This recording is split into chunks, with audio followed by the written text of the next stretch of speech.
India looks forward to setting up a new IIT campus under the name IIT Madras at Zanzibar.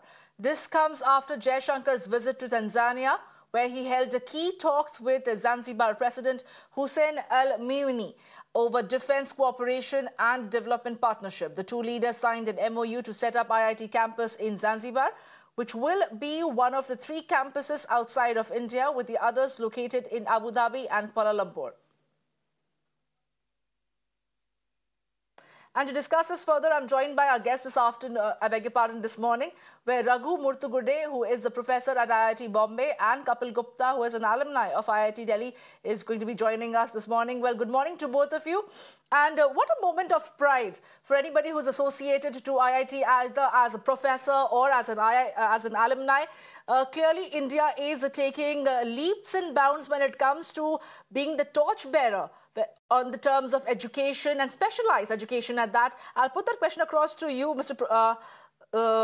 Professor Murtugudde.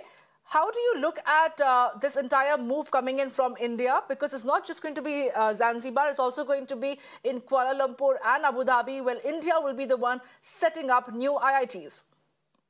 So let me take a couple of minutes to provide a broader context, because this is really a historic moment for India, for the Indian Ocean Rim countries. India started investing in IITs in the 50s and 60s, and then again 90s and 2000s. When I was a student there at IIT Bombay in the 80s, we were mostly undergraduate institution with a few postgraduates thrown in. And IITs themselves have evolved now to be predominantly research institutions trying to bring solutions to society. So this is really a critical time for India to expand to Indian Ocean Rim countries who are very vulnerable to, agricultural impacts, water, food, energy, transportation, infrastructure. So IITs are in a prime position to bring their expertise, because the investment and the time to mature these institutions is really decades. And they can leapfrog this process by taking help from India. And Indian Ocean itself is now a really clearinghouse of global warming. Indian Ocean affects the Pacific Ocean, the Southern Ocean impact is there. So Indian Ocean controls climate change over this region, extreme heat waves, rainfall, etc.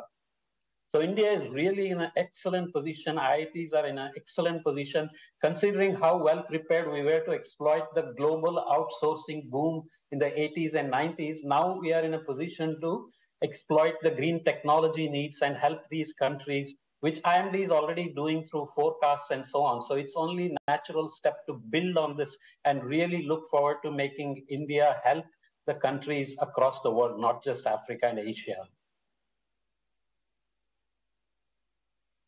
Well, you put that really well, Mr. Murtugudde. Let me take that question across to also Mr. Kapil Gupta. Mr. Kapil Gupta, if you could highlight and enlighten us a little bit about the fact that you are all set to travel to Zanzibar tomorrow. What are you looking forward to? That must be an exciting project at hand for you. No, it is fantastic. I got to know this morning. I saw this news. There's an MOU that is signed. And interestingly, IIT Chennai is around 6 kilometers from the Besant Nagar beach. And what better IIT to start in Zanzibar than IIT Chennai? It is fantastic. As Dr. Murtugudde said, Professor Murtugudde, that it takes time for these institutions to mature. I was privileged to be at IIT Delhi from 1997 to 2001.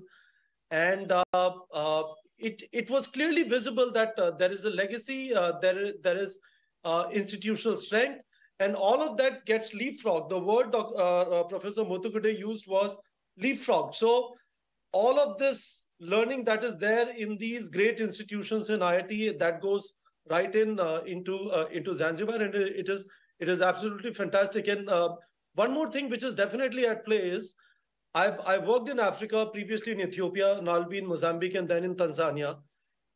Indians are, there is a sizable community of Indians as teachers, as people in education profession, and we are considered, if you will, benign people compared to, if I can say, Chinese, who are considered to be infrastructure builders and not that great. So what better way to build that legacy than to have our biggest brand in India, which is IITs, go and set up a campus there. Absolutely, Kapil Gupta. You put it very succinctly over there, is that India is now becoming like the flag bearer of taking education forward. Let me take that question across to Professor Murtugudde once again. Mr. Murtugudde, you know, we've often seen how MOUs are signed over trade, over commerce, over energy impacts between nations.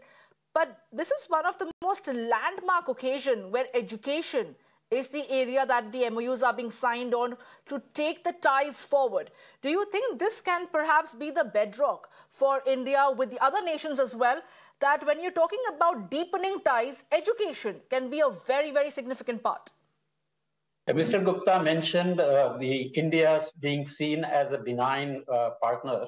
This is very critical because there are other countries exploiting resources and seen as colonizers of resources rather than benign people. So credibility, salience, and legitimacy are very important when you want to go in as teachers, as educators, and India has built this trademark. So now we are going with invitation to say, we are going to help you with education, and we all need to prepare globally aware workforce to deal with these globally connected problems. And who better to do this than a developing country which has established an excellent track record of ground up education system, even going into space. You know, ISRO is our pride of how well we have done in space business. We will do the same in green technology. So we have what it needs to become the flag bearer of education for the developing world, the so-called global south. So we really must step on the accelerator and take this forward very, very fast.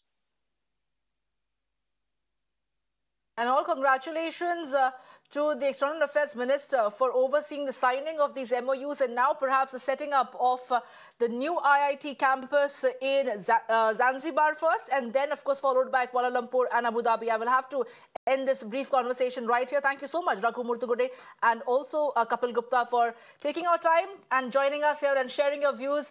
In equal congratulations for the new IIT coming up in Zanzibar. Thank you.